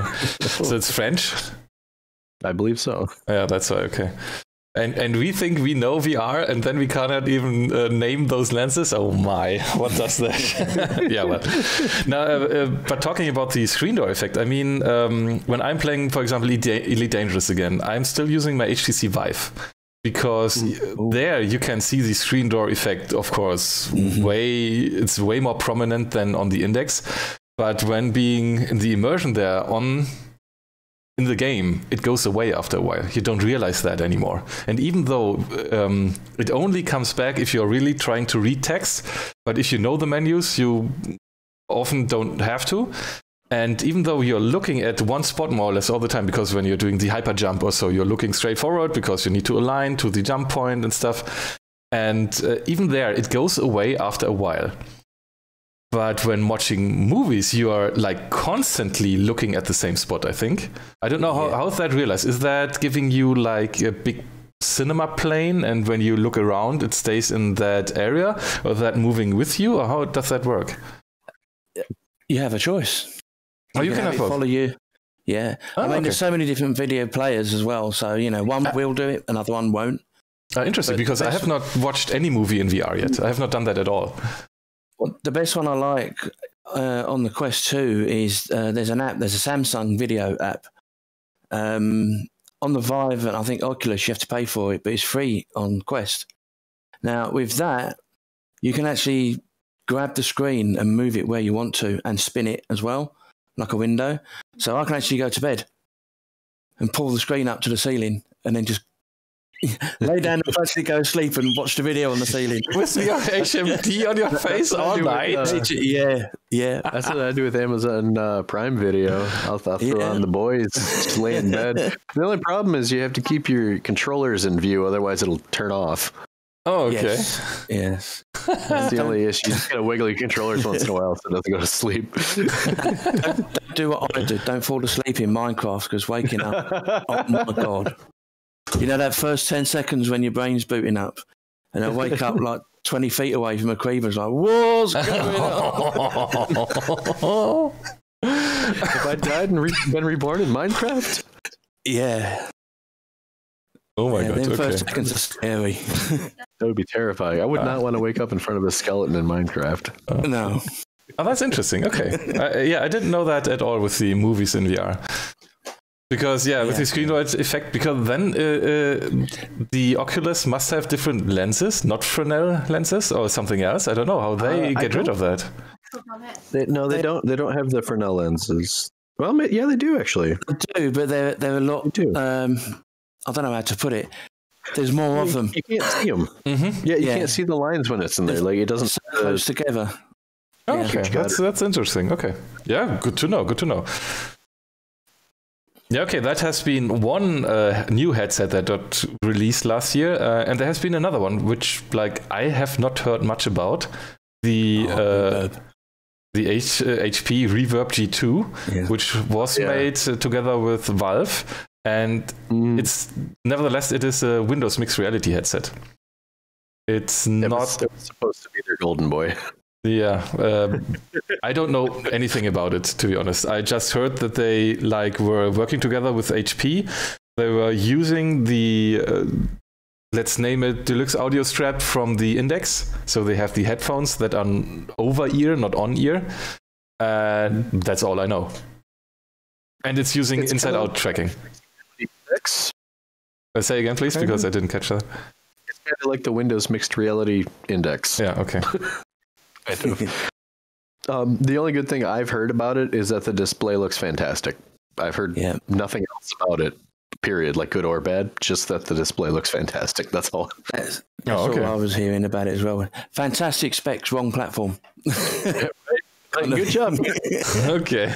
Great job. Great job. What? Yeah, okay. Well, then let's move on. Like, we had those Kickstarters which we have been talking about already in the beginning. The Shockwave haptic suits, but there's also the Deca Gear. What is that? I've heard about a Deca Gear. I'm not sure I've heard about it as well, just a name. So is that... It's a pretty cool looking headset. It's shaping up to be a new VR platform, I guess. They're trying to build something that interrupts with Steam VR, but it's also kind of their own thing, as I understand it.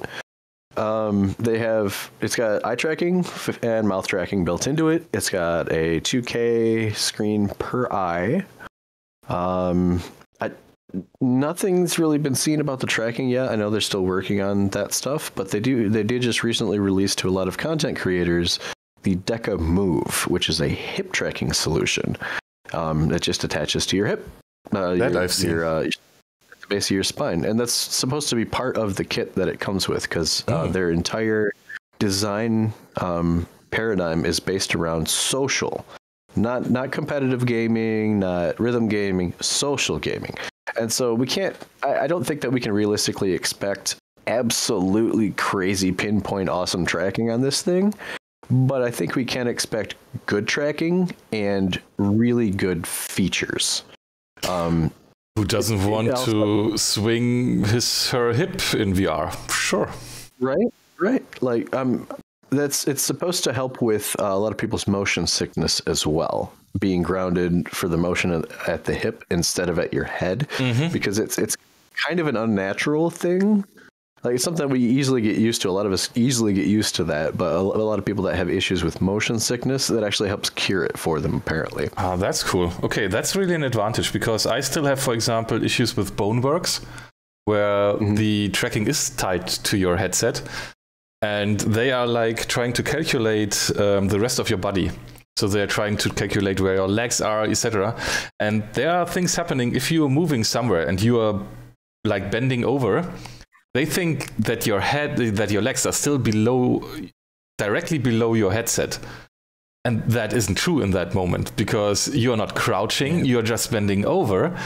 And then it pushes you away from the wall, because it thinks you are standing right in front of the wall, which you are not, you're bending over. And then it pushes you away. And if that's happening, if the world is moving without you making it move, that's causing those motion sickness issues. And if that's now tied to your hip, when they know, okay, the headset is in front, but the hip is still back, then they know you're really bending over and not like crouching. I can imagine that helps a lot. Yeah.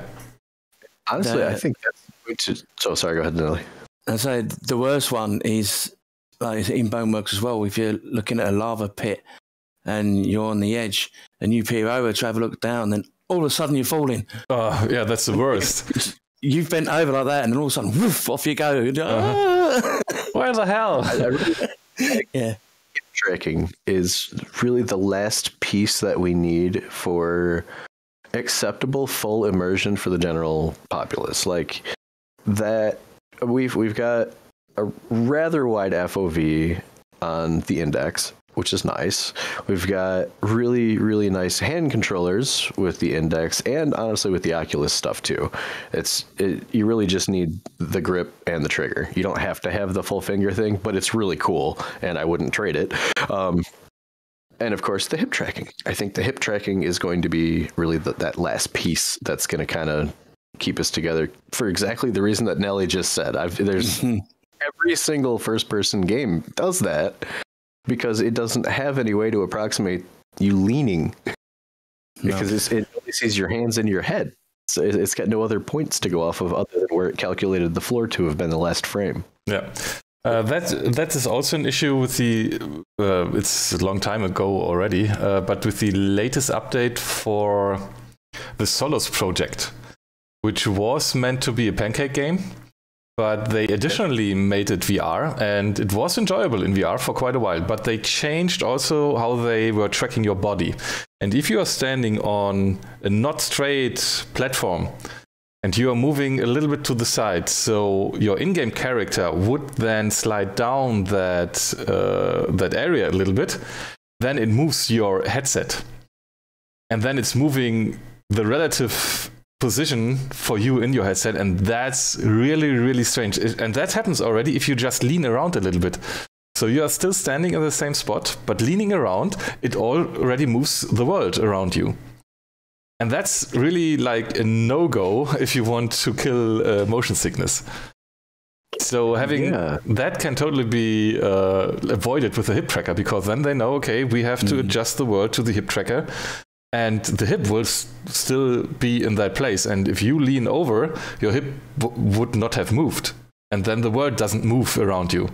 As said before, if the world is moving around you without you initiating that movement, that gives you the motion sickness. At least me. That is actually the Oculus Rift's biggest downfall as well. Because quite often a game would crash on the Rift S. And when the game crashes, the tracking disappears as well. Ooh. So you're normally walking, you're doing all this, then all of a sudden the whole world goes whoop, whoop, whoop, because it's crashed. And you go, that's the hard way to train the motion sickness off. Yeah. Oh dear. Yeah, definitely. I mean, I liked HTC's version where if the game crashes, it just faded away and went to the home screen. Yeah. That was nice. Mm-hmm. Okay, then last but not least, it's not even the last, but there have been some other notable VR news events in 2020. Keep moving. Events. Excuse me, Shelby's getting ready. Well, we are almost finished, I guess. So let's talk about that real quick. O-Shape Synthesizers had a cross promotion where some maps have been added to both games. That was really awesome. Cool. I like those crossovers. We need more of that. Yeah, even though I don't know if I played them all, but I remember some of these crossovers, for example, with when Valve did the first, what was that? It was a summer sale or so, where they were integrating Portal things in all the indie games. And if you were able to play those levels, for example, in Killing Floor, which is a zombie shooter game, and you, after the round, you're going to a vendor and upgrading your weapons, and that vendor was then GLaDOS, for example. That was cool. They even had a Portal 2 or a Portal level. Yeah, it was Portal 2 based. They even have the Portal 2 level. There has been a special level in The Ball, I think. That was also added. So there have been some crossovers there. And those crossovers from franchises you like, that's so awesome. And with O-Shape and Synth Riders doing the crossover, that's just cool. Yeah. What are we going to see in the future? You see some cross promos between like Blade and Sorcery and Gorn? Or I mean, it would fit. It would totally fit. I don't know. Half-Life Alyx and Space Slurpees. What's Space Slurpees? Have you ever heard of Space Slurpees? No, I've not. Oh, that's another game that came out recently. It's by oh shoot, what other game did they make? Nelly, do you know what I'm talking about? No, I've no idea. Space Slurpees. I mean, it sounds interesting. Sounds Futurama-like. It's a really chill game. It is. Let me look that up. Space Slurpees by Starcade Arcade. Starcade did there's some other space game. It was looking this up real quick. Starblazer and Virus Popper. Oh. Yeah, so they did it was a Starblazer was a space strategy game. Virus Popper was essentially Beat Saber versus viruses without rhythm. Okay. It works in Live. It's actually really fun. So is Space Slurpees. It works in Live too. But it's really chill, like literally Snake in 3D. Okay. So if you played classic Snake, where you just moving the snake around the screen, eating the apples, and you get longer and longer, that's what it is. And you can play it multiplayer, and it's a really chill time. It's got a really cool, like, groovy soundtrack to it, and yeah, I played through the demo. Got all the cool stars. Okay. I've not heard about that. Okay. So check out Space Arcade if you haven't yet. If you want something just kind of to chill out with in VR, just have a fun chill time. I wish I could send a link out where to get an indie game that I have, because I think the whole population of the world knows Pac-Man. Yeah. And there's a Pac-Man in VR, and each map is on each side. So you've got one on the ceiling, floor, sides, back, front, and you play around. You have to turn with it when you're following, and each one moves to each part of the screen, up, above, and back and behind. It is a brilliant game, and it was free from I wish I could remember. It might have been what's that one where you go to that IO or something? Oh, where Gorn's, that's it. Yeah, I think I got it from there. It's just a great site too. They're actually kind of an alternate platform to a lot of the big like purchasing platforms too. Yeah, itch.io is Gorn started. That's it, itch.io. Yeah, yeah. They have like the best pricing model ever because they have like pay what you want, and if the game is like it's advised to pay like €5, but you really like the developer, you really like to support them, you can give them any amount you want. And that's the only platform that's capable of doing that. I mean, even with Humble, it's not that flexible. On itch.io, you can do anything there, and that's pretty awesome. And they have even a nice client where you can download all the games. So itch.io is really good. Yeah, I still have Gorn's first release from itch.io. I think you can still download it, can you? The best thing about that version, and the reason I kept it, was you could take the men and you could ram their heads into the wall, and it would stick. And then the legs be you could get your sword and go, don't you ever. It made some hilarious streams. That was back when I was on YouTube. Hilarious. I had to keep it just for that. Okay, that's your dark desires, I see. Okay, nice. Okay, let's move on. So the Quest has, I don't know if that's out already, or was that just announced? No, they have another update upcoming, right? So the 90 hertz upgrade. This was all like year wrap-up news that we had put together. Yeah, but wasn't there announced even a higher hertz update coming? No, it was not announced. It was speculated based off of the lead designer's physical response to the question. Okay. It's never going to be 120 hertz. Oh, okay. It'd be really cool, but that's a lot to ask of this little device. Okay. Yeah, but 90 hertz... confirmed to be capable of it, but the system maybe not. Oh, okay. Yeah, 90 hertz is pretty fine. I tried like 120 and even 140 on the index, and maybe I'm too old for this, but I didn't really see a difference. I don't know. I mostly noticed a ghosting difference at 120 and 144. It's like the displays don't quite refresh fast enough to support it almost. Like if you sit still in the Steam VR menu and move your head just a little bit and you watch the text around the buttons, you can see it ghost a little bit. Oh. But if you turn it down to 90, that'll go away. Oh, okay. So it's even a disadvantage. That's really interesting.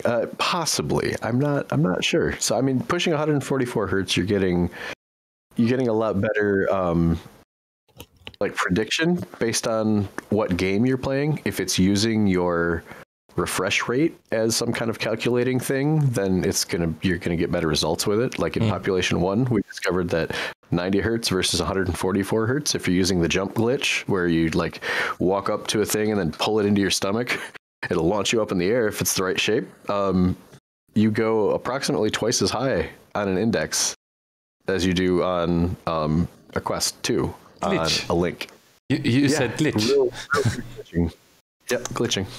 It's the best glitch. I mean, it's high enough on the Quest. They pretty much fixed what it was. Okay. They pretty much fixed it. I don't know of any places that you can still glitch jump.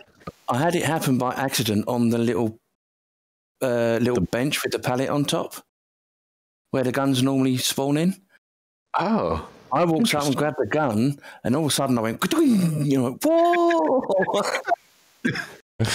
But it's quite lucky because you expect that in the... Well, not as in intentionally, but because you're launching up anyway and you're flying anyway, it's not such a shock when you're launched in the air. Because at some point you're going to do it anyway, so you know you're doing it. But yeah. Oh man! Okay. What about this index? Sorry. There was also another thing I found out. I think, and you can back me up on it. when you play Population 1, you go into a pod and you go up to a certain height, everyone goes to the same height, and everyone goes to different parts of the map.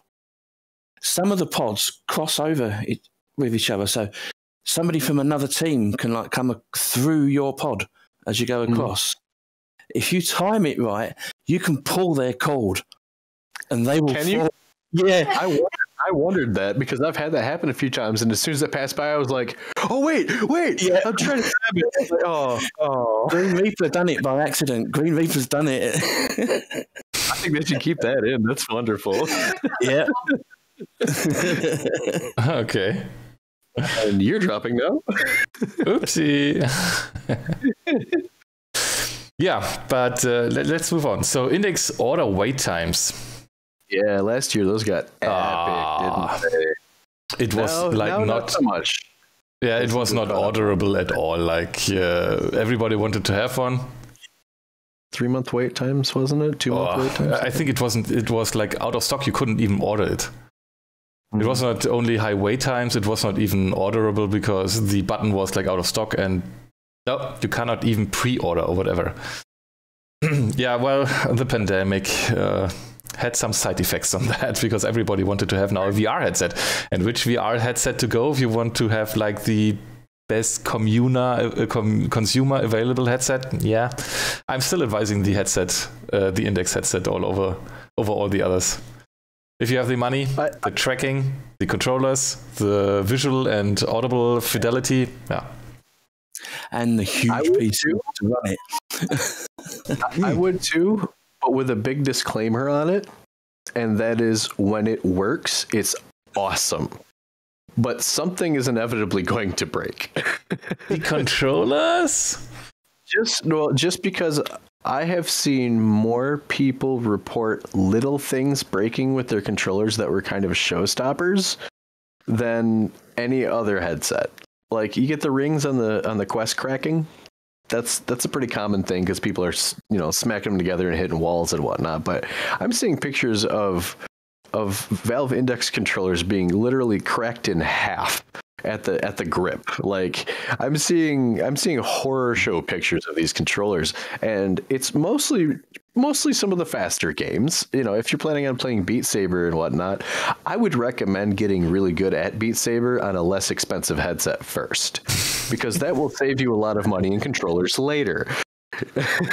Yeah. For example, with the one that I received, one of the base stations died on me after a week. I was like, well, but so I would just be cautious with it. Expect something to maybe go wrong, but when it works, oh my goodness, they're amazing.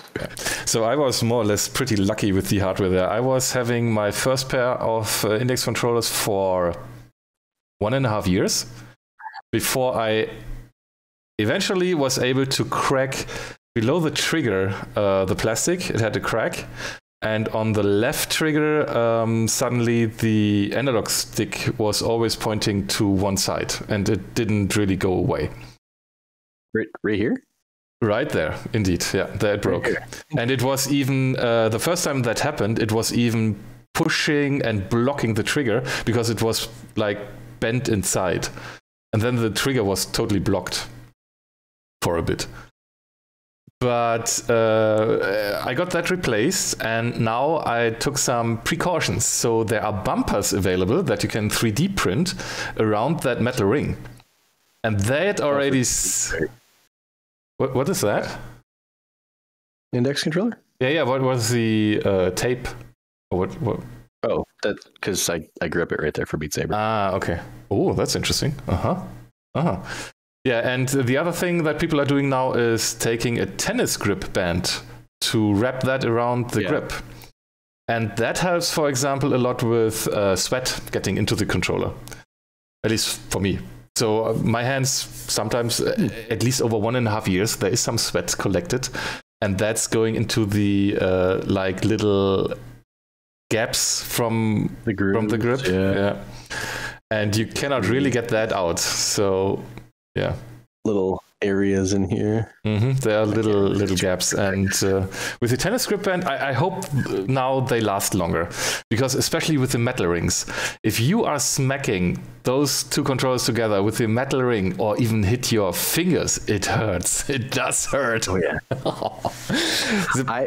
I haven't yet to hit myself with these yet, but I know I'm gonna. It will happen eventually. So I was pretty happy that those controllers lasted for that long. So the quality isn't that bad. I have no issues had with the base stations yet. I mean, there can always be a model or like a series that's more likely to fail or whatever. But the Index itself is pretty rock solid, I have to say. Just the cable, I had an issue with getting flashy pixels. And that's when the protection or whatever that is of the cable seems to break or so. And then you get flashy pixels in your HMD. That's a little bit annoying, but you can switch the cable and then it's all fine. Oh. Sorry, just comparing CV1 and Quest 2 controllers while you're chatting about the Index. Uh-huh. Yeah, okay. Yeah, we talked about Facebook already, and that is not sold anymore.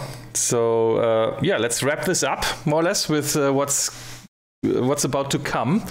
And we've talked about that as well. Blurry. I've got to fix my autofocus. Okay. What's coming up? The FeVR Awards. We have been talking about that already. Join the FeVR Discord for getting joining on the nomination form. Yes. Everyone should be nominating. If you know anybody that should win something that has to do with VR and streaming stuff, we'll put them on that nomination form. You can do a bunch of people. I think we have it up to 3 nominations per category. So if you know up to 3 people, you can put them all in, and they'll go into the pool that people can vote on them. And then we can all vote on different categories, and people can win cool stuff. Cool. And we have this amazing, awesome, coveted FeVR Award, super secret, special something that some people are going to win. So don't miss that. Oh yeah, I saw that already. But some of us know what it is. And what? Oh, the last thing here is FeVR Dreams Vodcast 2021. What is that? Is that happening right now? I think it is. I think it is. So we're not podcasting anymore.